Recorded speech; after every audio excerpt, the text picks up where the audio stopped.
Fui carterista en Delhi hasta que robé una cartera que contenía algo aterrador dentro.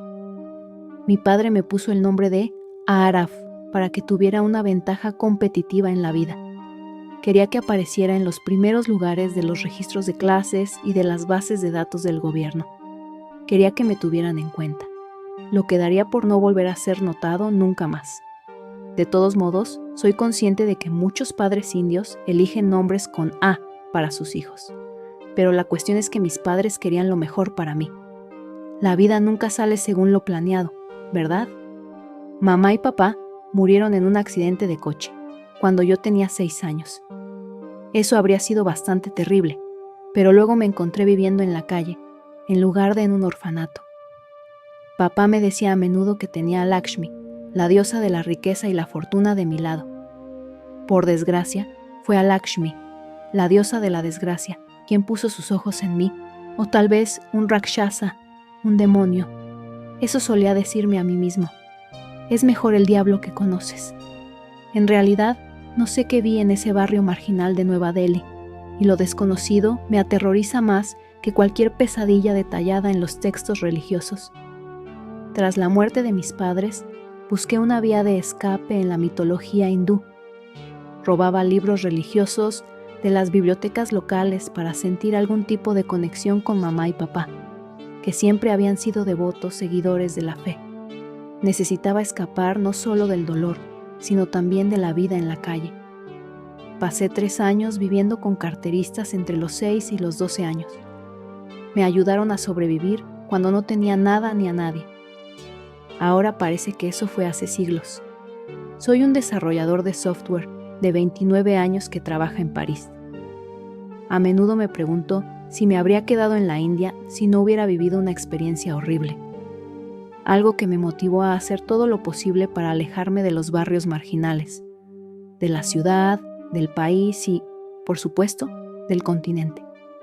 2 décadas después, sé que ningún lugar es lo suficientemente lejos. Era el año 2004 y yo era un niño de 9 años que vivía de la calle, un huérfano que subsistía con rupias robadas a los habitantes de Delhi. Mi grupo se dirigía principalmente a los turistas, pero fue de un hombre de negocios indio el que me llamó la atención esa mañana de febrero en particular. Parecía un desplazado en los barrios bajos, como si se hubiera alejado demasiado de las calles gentrificadas de Gurgaon, llenas de vidrio y smog. Los tontos desplazados son los que más dinero ganan. El extraño caminaba con paso rígido, con movimientos extraños y poco naturales, por un estrecho pasillo lleno de puestos callejeros. Era un hombre llamativo, con un traje azul marino de 3 piezas, mocasines negros impecables y la parte superior del rostro cubierta por un chal negro. Recuerdo que me desconcertó un poco que tuviera los ojos tapados. Me pregunté cómo podía ver por dónde caminaba. Por supuesto, el dinero era lo más importante para mí. Bueno, la comida, pero el dinero era un precursor necesario de eso. Así que no importaba que él fuera raro.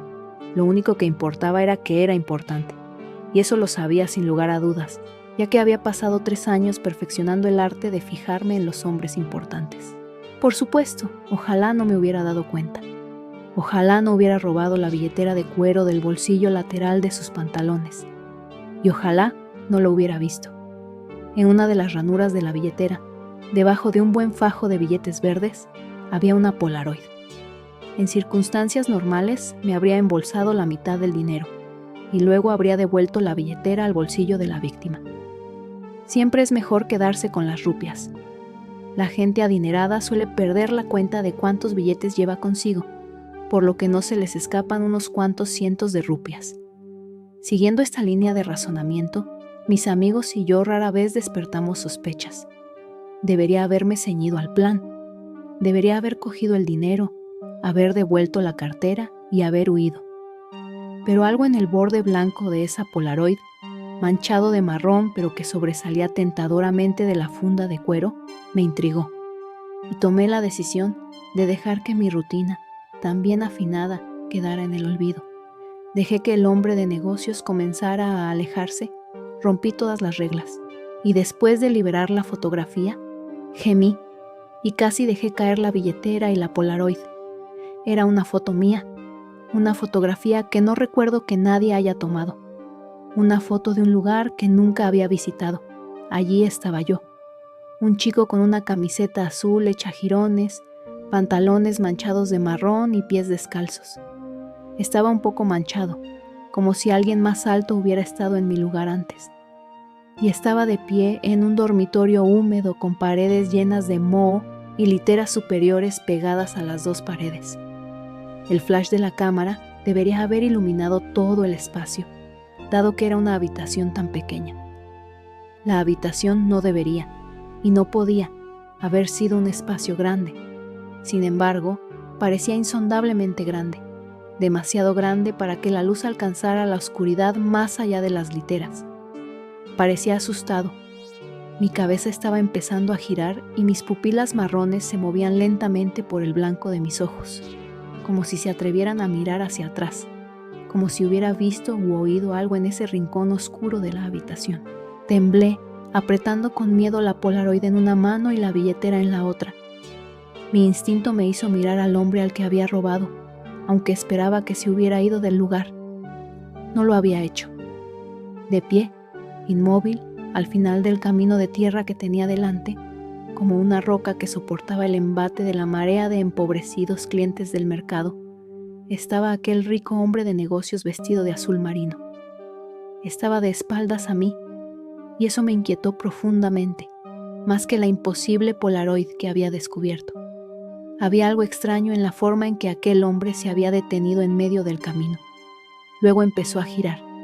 Empezó a girar sobre unos mocasines que parecían increíblemente limpios, en contraste con la suciedad bajo sus pies. Se dio la vuelta hasta quedar frente a mí y finalmente pude verlo bien. El chal negro todavía cubría la parte superior del rostro del hombre, pero sus labios aún se veían. Se habían transformado en rasgos infrahumanos. Se habían vuelto de un gris apagado, sin siquiera una pizca de rojo, como si pertenecieran a un cadáver. La boca del hombre no sonrió ni frunció el ceño. Simplemente empezó hasta abrirse y unas largas hebras marrones unieron los labios superiores e inferiores, viscosos y espesos, como una mucosidad gomosa. Más allá de los labios y de las hebras marrones de consistencia desconocida, había un hoyo negro, una entrada que conducía a la garganta del hombre. Mirarlo me dolía la vista y me dejaba un escalofrío en el corazón. El negro parecía estar atrayendo mis ojos hacia él. Sentí una tensión en las retinas. Sentí que mis ojos empezaban a hincharse, y entonces el hombre empezó a dar pasos poderosos hacia mí. Quise correr. Todavía no sé por qué no lo hice. Puede que me hubiera dejado clavada en el sitio, con los ojos o algo peor escondido bajo ese chal. El hombre dio pasos angulares hacia mí, con los labios grises abriéndose cada vez más para revelar una cavidad sin luz en su interior, una versión del infierno lista para tragarme. Sin embargo, momentos antes de que el caballero se acercara lo suficiente para tocarme, se escuchó un bocinazo áspero y estridente. Me giré para mirar a un conductor impaciente sentado en un tuk-tuk verde y amarillo, así que me tambaleé hacia un lado para dejar pasar al vehículo que aún se movía. Pero cuando volví a mirar hacia la dirección en la que se acercaba el hombre de negocios, ya no estaba. Y la única prueba que quedaba, que me convenció de que no había imaginado nada de lo horrible que había sucedido, era la condenada Polaroid que había arrugado en un puño diminuto y tembloroso. Cuando llegué a la choza de madera que yo llamaba hogar, uno de los muchachos mayores me reprendió por no devolver la billetera al bolsillo de mi víctima. Dijo algo así como: «Acabas de tirar un excremento de cuero en nuestra puerta, Araf, y no cagamos donde comemos». Básicamente, me desalojaron, pero eso fue lo mejor que me pudo pasar. Me sacó de ese círculo infernal, sin nada en mi posesión excepto un puñado de rupias y una fotografía inquietante, una fotografía que tiré a un costado de la carretera antes de abandonar los barrios marginales. Lo único que quería era irme de la India, correr lo más lejos que pudiera durante el mayor tiempo posible. Esa fotografía imposible me hizo sentir insegura, me dejó con una sensación de persecución. Para irme necesitaba dinero, así que les supliqué a todos y cada uno de los dueños de negocios en las calles de Nueva Delhi. Algunos tipos desagradables me ofrecieron trabajo como carterista, pero lo rechacé. Tenía que dejar esa vida atrás y no quería volver a encontrarme con ese espíritu de traje. Finalmente, tuve la suerte de encontrarme con una dulce pareja que tenía un restaurante en Connaught Place. Me adoptaron y me matricularon en una nueva escuela. Acababa de cumplir 10 años, así que iba unos 4 años por detrás de mis compañeros, pero al final me puse al día. Mi objetivo, al principio, era alejarme del hombre de traje azul marino, el hombre con la fotografía que no tenía sentido para mí. ¿Cómo sabía que le robaría algo?, me pregunté. ¿Cómo hizo para crear una fotografía de algo que nunca ocurrió? Sin embargo, a medida que fueron pasando los años, perdí de vista mi objetivo, perdí de vista mis temores supersticiosos, perdí de vista mi religión. En 2014, a los 19 años, creí que todo había sido un sueño, que simplemente había exagerado los acontecimientos en mi cabeza. No había habido ninguna Polaroid. Solo había habido una serie de eventos traumáticos que habían deformado la mente y los recuerdos de una niña pobre. Ya no quería irme de Delhi. Me sentía a salvo. Todo cambió durante un viaje en taxi a altas horas de la noche. El conductor soltó una serie de improperios mientras su viejo y destartalado tuk-tuk se detenía bruscamente en un camino de tierra. Ambos bajamos del destartalado rickshaw para inspeccionar los daños, pero el conductor me hizo bajar. «Solo estorbarás», dijo. Puse los ojos en blanco, pero no me importó. Recordé los barrios bajos. Recordé los barrios bajos por la noche. Me sentía a gusto allí. De hecho, reconocí la calle. Las casas destartaladas y los puestos de mercado vacíos se veían diferentes por la noche. Pero la calle en sí no había cambiado en la última década. Había regresado a mis antiguos lugares de carterismo. Pero se me encogió el estómago cuando lo vi, arrugado al costado de la carretera, exactamente donde lo había tirado 10 años antes. Lo consideré una coincidencia, pero sabía que no era así. La fotografía a mis pies era aquella Polaroid de una década antes. Debería haberlo dejado así. Debería haberme quedado con las manos en los bolsillos hasta que el taxista hubiera arreglado su tuk-tuk. En lugar de eso, me agaché y saqué la Polaroid del polvo. Luego, usando la linterna de mi teléfono, iluminé la foto que tenía en mis débiles y renuentes manos. Lo que salió de mis labios a continuación fue un grito. Grité no porque fuera la misma foto de hacía 10 años, sino porque no era la misma foto en absoluto. Era una foto nueva, una nueva foto mía. El joven asustado muchacho ya no estaba en el dormitorio oscuro. En su lugar había una versión adolescente de Aaraf, de pie al costado de un camino de tierra, junto a un tuk-tuk destartalado, mirando hacia abajo y viendo una Polaroid destrozada en sus manos. La escena representada era imposible. La fotografía ya se encontraba en la calle, pero mostraba una escena que aún no había sucedido. Levanté la vista, buscando al fotógrafo que debía estar al otro lado de la calle. Sin embargo, cuando miré hacia el lugar, solo vi un callejón negro que se bifurcaba desde el camino de tierra. Un camino apenas iluminado por algunas lámparas y guirnaldas de luces esporádicas. De todas formas, incluso sin ninguna luz que revelara el pasadizo, estaba absolutamente seguro de que algo acechaba en la oscuridad. El taxista me sacó de mi trance de terror y me anunció que el tuk-tuk estaba de nuevo en funcionamiento. No tuve que repetirme el mensaje. Subí al vehículo y me encogí en posición fetal, sintiéndome vulnerable, expuesta, mientras el vehículo, sin puertas que ofrecieran siquiera una ilusión de seguridad, avanzaba lentamente por el callejón oscuro.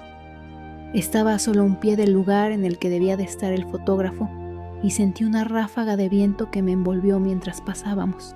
Con un escalofrío, arrojé la fotografía fuera del vehículo y juré no volver nunca más a esa calle. Juré, como había hecho 10 años antes, dejar atrás la India para siempre, dejar atrás a ese hombre para siempre. Renuncié a mi puesto de portero en el restaurante. Mis nuevos padres estaban tristes de verme partir.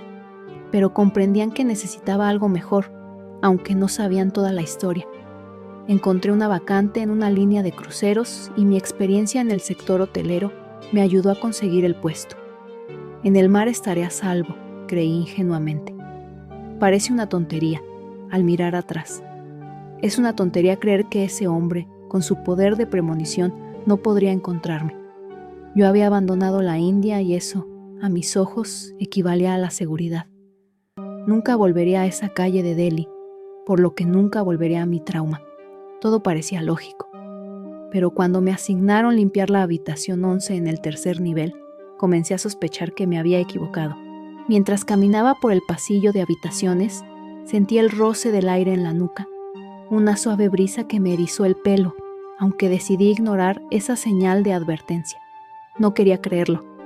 La verdad se hizo evidente, por supuesto, cuando la puerta del 11 se abrió y se abrió una habitación oscura con una Polaroid arrugada sobre el suelo alfombrado de color beige.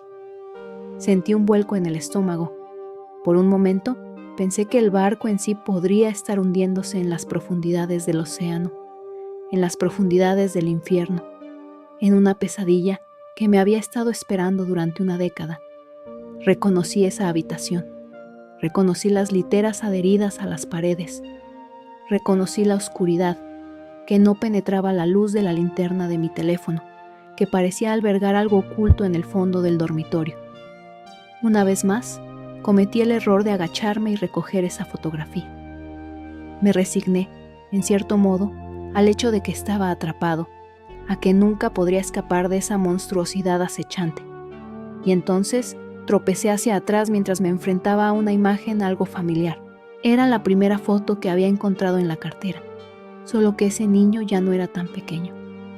Era un hombre de 19 años que llenaba la mancha borrosa que había estado allí una década antes.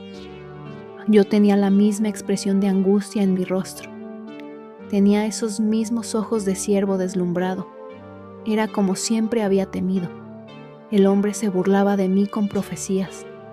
Pensé que había estado cambiando mi destino al huir, pero siempre estaba, se suponía, que debía estar en esa habitación, en esa nave. No como un niño, sino como un hombre joven. Siempre iba a terminar en la habitación 11 y algo siempre me iba a encontrar. Algo en el fondo de la habitación. No, me di cuenta al mirar la imagen.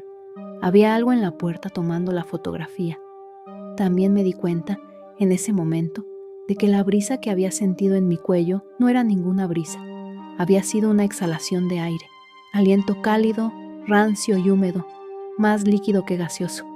No te des la vuelta, pensé de repente. Si te das la vuelta, la profecía de la fotografía se hará realidad y tendrás que afrontar lo que viene después. Pero tenía que ver lo que estaba detrás de mí en la puerta, lo que había exhalado cálidamente sobre mi piel. Saqué el teléfono del bolsillo y lo levanté. Luego jadeé de miedo al ver el reflejo en el cristal negro de la pantalla del teléfono. Detrás de mí había una figura con un traje azul marino familiar y un chal negro, que había sido retirado para revelar. Bueno, no estoy seguro. Mis ojos se tensaron de nuevo, como si algo les impidiera ver lo que se reflejaba en la pantalla. Y con las manos temblorosas dejé caer el teléfono al suelo. Casi me giré para ver el rostro del hombre de lleno, pero me recordé que tenía el poder de evitar que la fotografía se hiciera realidad. Entonces cerré los ojos y comencé a salir de la habitación. Esas exhalaciones calientes y rancias continuaron latiendo en bocanadas miserables contra mi cuello mientras salía marcha atrás de la habitación. Y entonces choqué con algo inamovible, algo atornillado al pasillo alfombrado del tercer piso. Mi camisa rozó la tela de una chaqueta, lo que produjo un ruido espantoso. Me sentí como un niño, seguro siempre que mantuviera los ojos cerrados. De alguna manera, esa lógica poco sólida me pareció cierta, ya que finalmente logré esquivar a la horrible criatura en el pasillo.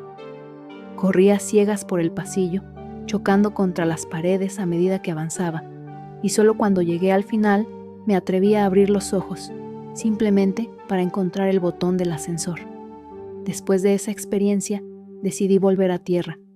No había forma de escapar de esa cosa. pero quedar atrapado en el mar hizo que la pesadilla fuera infinitamente peor. Me sentía sofocado, claustrofóbico. Pasé los siguientes años estudiando para ser desarrollador de software y luego encontré un trabajo en París, una ciudad gigantesca con muchas calles y muchos lugares por donde correr. Porque siempre estaré corriendo, ahora lo sé. Cada vez que baje la guardia, siempre aparecerá una Polaroid arrugada para revelar alguna profecía terrible de un futuro que puede hacerse realidad. Y haré todo lo que esté a mi alcance, cada vez, para asegurarme de que no sea así, porque no sé qué pasará si lo hace.